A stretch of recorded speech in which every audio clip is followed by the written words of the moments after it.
How to create Weverse account. Let's jump right into the steps.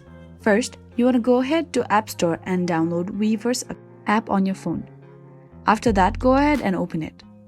Now you want to go ahead and tap on Start Weverse. Choose the language that you would like to use, then tap on Next. After that, tap on Join or Login. Here you can directly log in through email or your X account or Google or even your Apple ID. Now let me use my Google, tap on Continue. Now go ahead and enter your email address or phone number, then tap on Next, that is on the bottom right corner. Now here you want to go ahead and enter your password, then tap on Next. Tap on Not Now.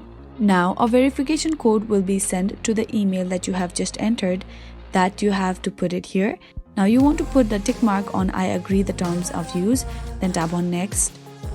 Tap on Alert Setting, then tap on Allow. Then tap on Agree. And that is how you can create Weverse account.